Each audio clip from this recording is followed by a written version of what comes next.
آج درس حدیث میں اصحاب صفا اور ان کی حیات و خدمات کے بارے میں چند باتیں کہنا چاہتا ہوں۔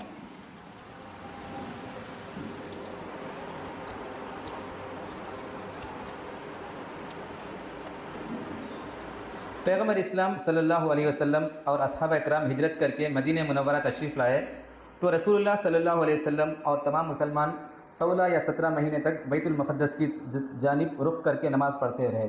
پھر بیت المقدس سے قبلہ تحویل ہو کر خانہ کعبہ ہو گیا تو رسول اللہ صلی اللہ علیہ وسلم نے مسجد نبوی کی شمالی دیوار کو باقی رکھ کر اس کو پٹوا دیا اور گھاس پھوس کا اس پر چھپر ڈلوا دیا۔ علامہ ابن منظور صاحب نے فرماتے ہیں، صفا عربی زبان میں سائبان کو کہتے ہیں، اور یہ مسجد نبوی میں ایک سایہ دار جگہ تھی جس میں فقراء مساکین رہتے تھے۔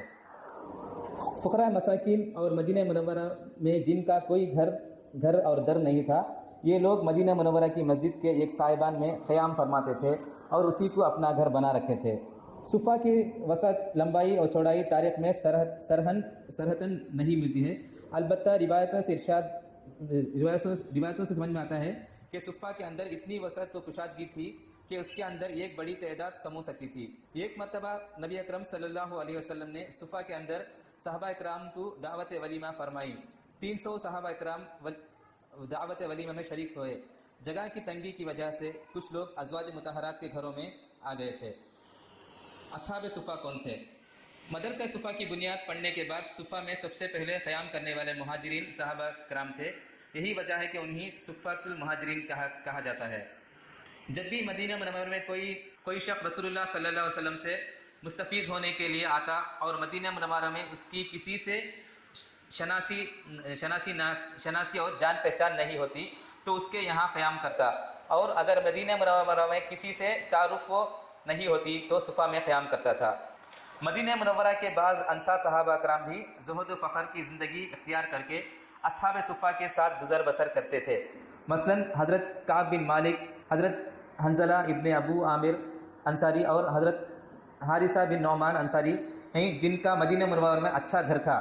اس کے باوجود علمی پیاس بجھانے اور فخر و مسکنت کی زندگی گزارنے کے لیے صفا میں رہتے تھے۔ صفا میں مختلف قبائل کے لوگ مقیم تھے۔ اصحاب صفا کا تعارف کراتے ہوئے ابو ہریرہ رضی اللہ تعالیٰ عنہ فرماتے ہیں کہ صفا کے قریب نادار اسلام کے مہمان تھے، نہ ان کا گھر، نہ مال اسباب اور نہ کوئی دوست تو آشنا تھا۔ اصحاب صفا کے عریف و ترجمان حضرت ابو ہریرہ رضی اللہ تعالیٰ عنہ فرماتے ہیں، چونکہ صفا میں قیام کرنے والے حضرت کے علمی اور عملی مقام و مرتبہ سے خوب واقف تھے، اور حضرت نبی اکرم صلی اللہ علیہ وسلم ہی کے ذریعے اصحاب صفا کو کھانے یا پلانے کا کرتے تھے۔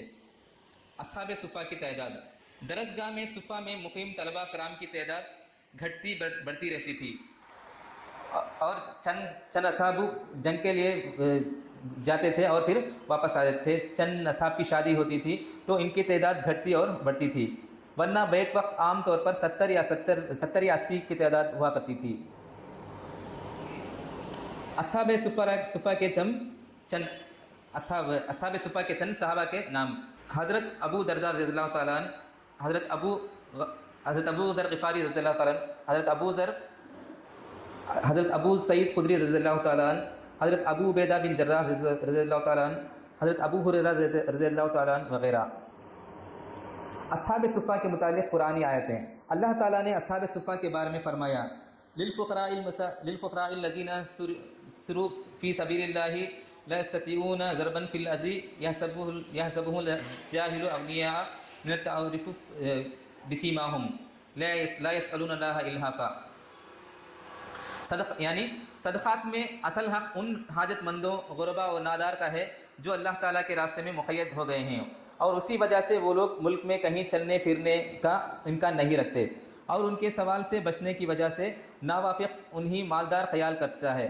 البتہ تم ان کو ان کے طرز سے پہچان سکتے ہو کہ فقر و فاقے سے چہرہ پر اثر نظر آتا ہے، وہ لوگ سے لپٹ کر مانگتے نہیں پھرتے۔ صفا میں قیام کرنے کا مقصد: اصحاب صفا ہر چیز سے یکسو ہو کر علم دین حاصل کرنے اور منبع نبوت سے بھرپور مستفیض ہونے میں کوشاں رہتے۔ مسجد نبوی صلی اللہ علیہ وسلم ہی میں قرآن و سنت فقہ اور شرائع اسلام کا علم حاصل کرتے اور آپس میں تکرار کرتے رہتے تھے۔ حضرت ابو سعید خدری رضی اللہ تعالیٰ عنہ کا بیان ہے کہ میں فقراء مہاجرین کی ایک جماعت کے ساتھ بیٹھا تو دیکھا کہ ان میں سے بعض اپنے سطر کو کپڑے کے کم ہونے کی سبب دوسرے کے کپڑے سے یا دوسرے شخص کے پیچھے بیٹھ کر اپنا سطر چھپاتے رہتے تھے اور قاری قرآن درس قرآن دے رہے تھے کہ اچانک معلم انسانیت نبی اکرم صلی اللہ علیہ وسلم تشریف لے آئے اور کھڑے ہو گئے۔ رسول اللہ صلی اللہ علیہ وسلم کو دیکھتے ہی قاری قرآن خاموش ہو گئے۔ آپ نے سلام کیا، پھر دریافت کیا کہ تم لوگ کیا کر رہے تھے؟ ہم لوگوں نے عرض کیا، اے اللہ کے رسول، ہمارے قاری صاحب قرآن کریم پڑھ رہے تھے اور ہم سن رہے تھے۔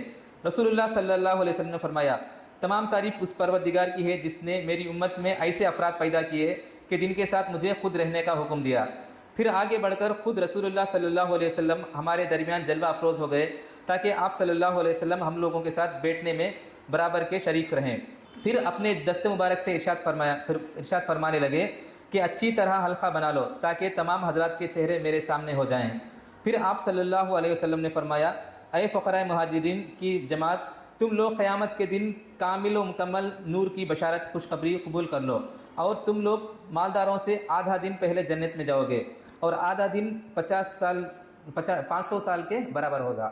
اصحاب صفہ میں حضرت انس رضی اللہ تعالیٰ عنہ صفہ کا تذکرہ کرتے ہوئے فرماتے ہیں، یہ صحابہ کرام یہ قرآن کریم پڑھتے تھے اور رات میں تعلیمات قرآن و سنت کا آپس میں تکرار اور مذاکرہ کیا کرتے تھے۔ صفہ کے طلبہ کرام بطور خاص راتوں میں مذاکرہ، تکرار اور یکسو ہو کر نماز پڑھتے اور ذکر خدا بندی میں مشغول رہتے تھے، گویا کہ ان کا مقصد یہی تھا کہ شرائع اسلام کا علم حاصل کریں اور خلوت و تنہائی میں اللہ تعالیٰ کی خوب عبادت کریں اور زہد کی زندگی کو اپنے گلے لگائیں اور اپنے ظاہر و باطن کو اللہ کے سامنے کریں۔ پیغمبر اسلام صلی اللہ علیہ وسلم نے اصحاب صفہ کے سامنے قرآن کریم پڑھتے اور علم دل حاصل کرنے کی فضیلت اور اہمیت بیان کر کے تعلیم قرآن دیا کرتے تھے۔ عقبہ بن عامر رضی اللہ تعالیٰ عنہ فرماتے ہیں کہ نبی اکرم صلی اللہ علیہ وسلم تشریف لائے، ہم لوگ صفہ میں بیٹھے ہوئے تھے۔ آپ نے اصحاب صفہ کو مخاطب کر کے فرمایا، تم میں کون شخص اس کو پسند کرے گا کہ صبح سویرے بازار بطحان یا عتیق میں جائے اور 2 اونٹنیاں عمدہ سے عمدہ بلا کسی قسم کے گناہ اور خطا رحمی کے پکڑ لائے؟ صحابہ نے عرض کیا، اس کو تو ہم میں سے ہر شخص پسند کرے گا۔ رسول اللہ صلی اللہ علیہ وسلم نے فرمایا، مسجد میں جا کر آیتوں کا پڑھانا 2 اونٹنیوں اور 3 آیات کا 3 اونٹنیوں اور اسی طرح 4 کا 4 سے افضل ہے اور ان کے برابر اونٹنیوں سے افضل ہے۔ صفہ کے طلبہ کرام نے اپنے آپ کو صرف علم دین سیکھنے اور عبادت کرنے ہی تک محدود نہیں رکھا تھا، بلکہ مسلمانوں کی اجتماعی کاموں اور میدان کارراز میں بھی بڑھ چڑھ کر حصہ لیتے تھے اور میدان جہاد میں بڑے بڑے کارنامے انجام دیتے تھے۔ حقیقت یہ ہے کہ دین کے عالم رات کے راہب اور دن کے شہسوار تھے۔ کتنے ہی اصحاب صفہ میدان کارراز میں شہید ہوئے، مثلا حضرت صفوان بن بیضہ، قرین بن فاتح، خبیب بن یساف، سالم بن عمیر اور حارث بن نعمان رضی اللہ تعالیٰ عنہ غزوہ بدر میں جام شہادت نوش کیے۔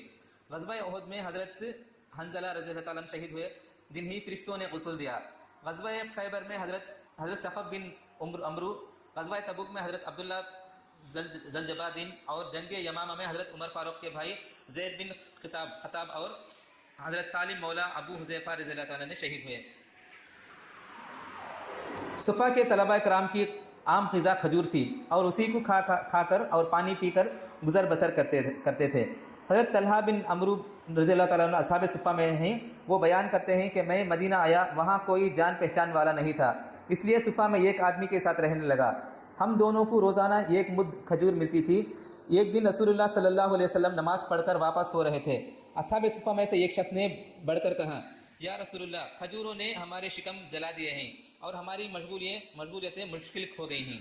اس شخص کی یہ بات سن کر رسول اللہ صلی اللہ علیہ وسلم ممبر پر تشریف لے گئے اور خطبہ دیتے ہوئے فرمایا کہ مکہ میں مجھ پر اور میرے اصحاب پر 10 دن ایسے گزرے ہیں جن میں ہم نے صرف پیلوں کے پھل پر گزر بسر کیا ہے، اور جب ہم ہجرت کر کے اپنے بھائی انصار کے یہاں آئے تو دیکھا کہ ان کی عام غذا کھجور ہے۔ انہوں نے ہر طرح کی ہمدردی کی۔ پھر رسول اللہ صلی اللہ علیہ وسلم نے مستقبل میں مسلمانوں کے پاؤں تلے مال و دولت کے انبار لگنے کی خوشخبری سنائی۔ رسول اللہ صلی اللہ علیہ وسلم اصحاب صفہ کو پر صدقہ خیرات کرنے کے سلسلے میں خوب ابھارتے تھے. جب نبی صلی اللہ علیہ وسلم کے پاس صدقے کا سامان آتا تھا تو آپ صلی اللہ علیہ وسلم اصحاب صفہ کے پاس بھیج دیتے, خود اس میں سے کچھ بھی استعمال نہ فرماتے. اور جب ہدیہ کی کوئی چیز آتی تو اصحاب صفہ کو بلا بھیجتے, ان کو کھلاتے اور خود بھی تناول فرماتے.